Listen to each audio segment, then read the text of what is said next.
Assalamualaikum warahmatullahi wabarakatuh. Perkenalkan, saya Wulan Febrianti dari Prodi S1 Farmasi Universitas Matlaul Anwar Banten.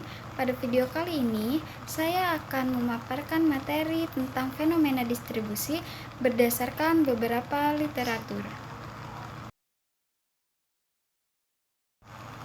Baiklah, kita langsung masuk ke dalam materinya. Sebelum kita membahas apa itu fenomena distribusi, terlebih dahulu saya akan menjelaskan sedikit tentang kelarutan. Karena fenomena distribusi ini sangat erat kaitannya dengan kelarutan. Nah, apakah ada yang tahu apa itu kelarutan?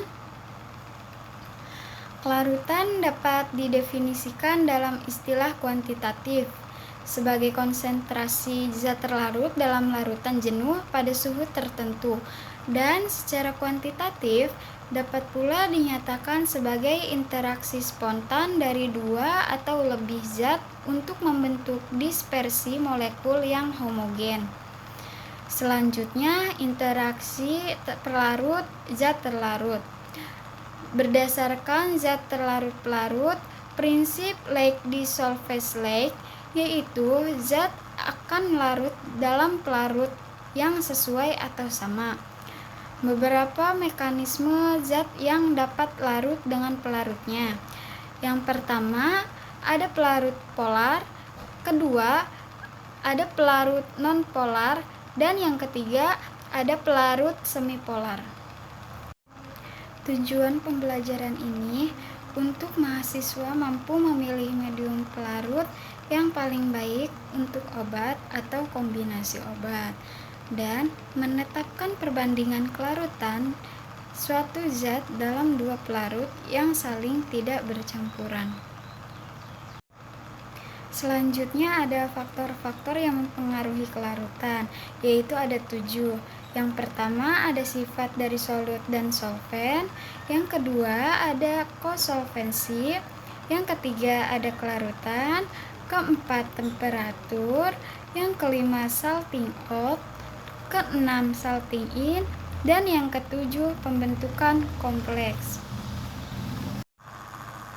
Selanjutnya, apa itu fenomena distribusi dan fenomena koefisien?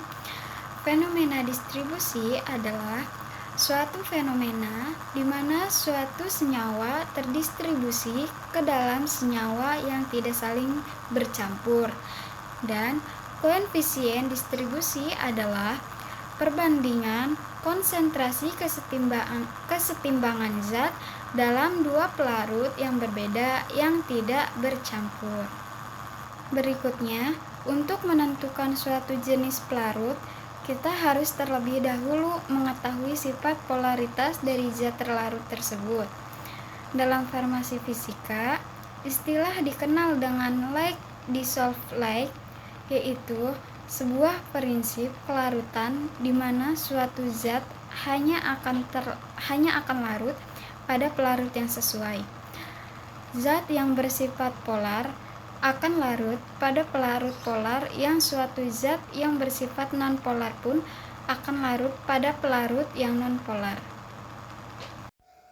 Selanjutnya, yang pertama, fenomena distribusi adalah suatu fenomena di mana distribusi suatu senyawa antara dua fase cair yang saling tidak bercampur, tergantung pada interaksi fisik dan kimia antara pelarut dan senyawa terlarut dalam dua fase, yaitu struktur dan molekul.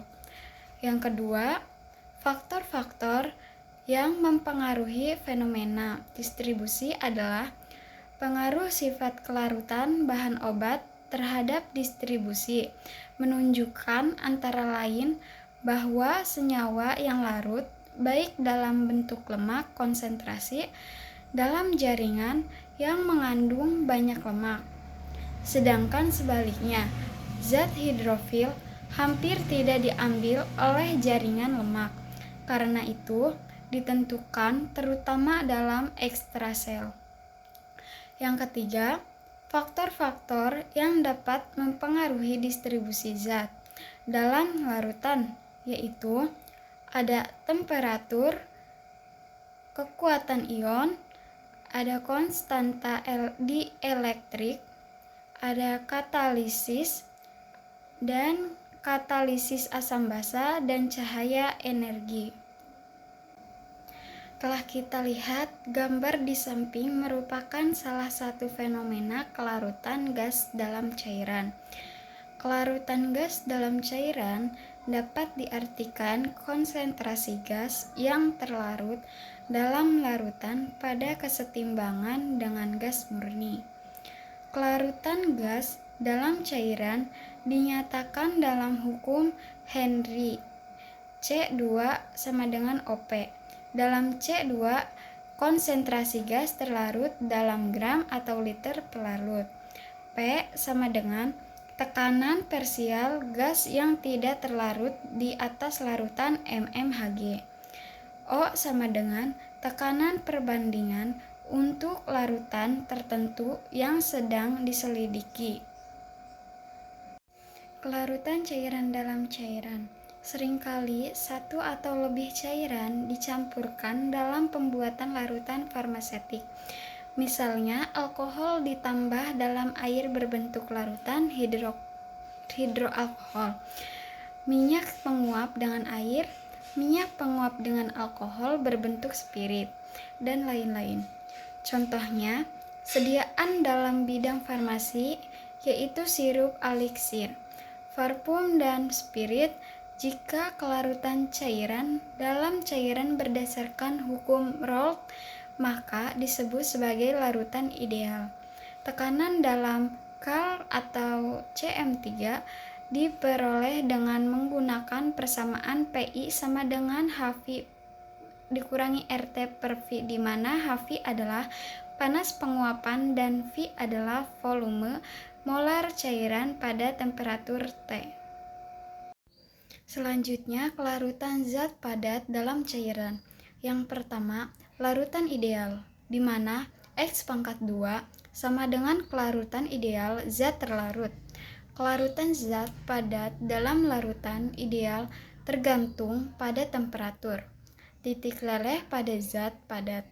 Panas peleburan molar HF. Means log X2 sama dengan HF dibagi 2,303 R. TO dikali T dibagi TTO, di mana atau keterangannya HF sama dengan panas peleburan molar, R sama dengan bilangan Avogadro sama dengan 1,987, TO sama dengan titik leleh teratur derajat K, derajat C ditambah 273, T sama dengan temperatur mutlak larutan, derajat K, derajat C ditambah 273. Selanjutnya, yang kedua, larutan non-ideal. Kelarutan zat padat dalam larutan non-ideal dinyatakan dalam persamaan berikut. Dengan rumus means log X⁻² sama dengan HF per 2,303 R dikali TO means T per TTO ditambah log Y⁻², di mana Y2 adalah koefisien keaktifan. Selanjutnya, yang ketiga, kelarutan elektrolit lemah yang dipengaruhi pH.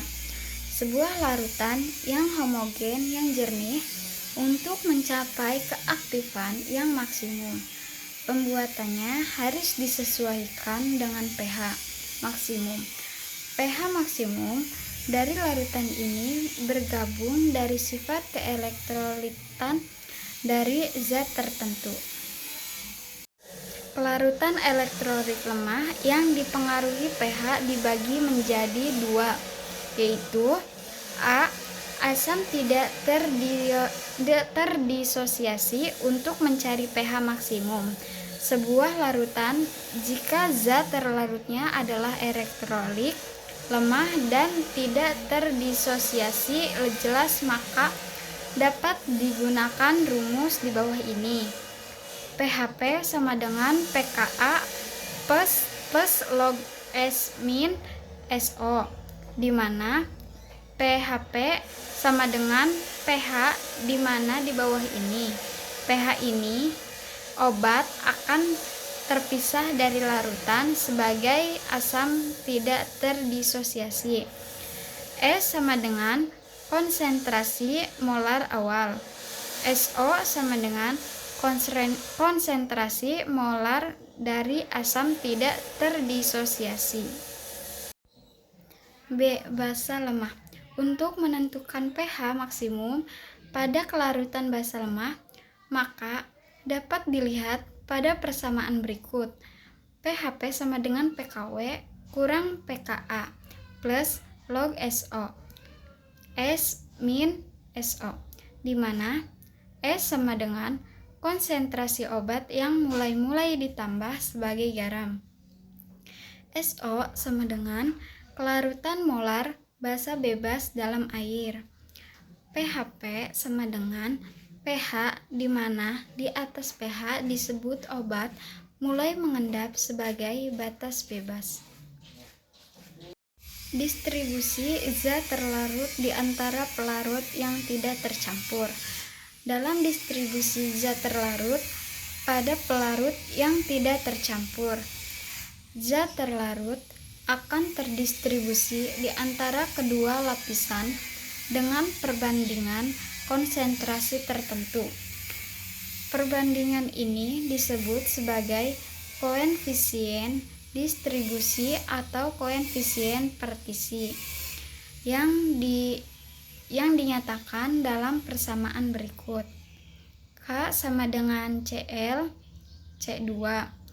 Koefisien distribusi dalam ekstrasi dibagi K sama dengan konsentrasi zat terlarut dalam pelarut semula konsentrasi zat pelarut dalam pelarut pengekstrasi. K sama dengan W1 per V1. W1 sama dengan W dikali K V1. W dikurang W1 per V2. K V1 plus V2. Proses ini dapat diulangi dan setelah N kali ekstrasi. Wn sama dengan W dikali KV1 N KV1 plus V2, di mana W1 sama dengan berat zat yang berekspresi, W sama dengan berat zat total, K sama dengan koefisien distribusi, F1 sama dengan volume total larutan, F2 sama dengan volume pelarut ekstrasi. Sekian dari saya, terima kasih. Wassalamualaikum warahmatullahi wabarakatuh.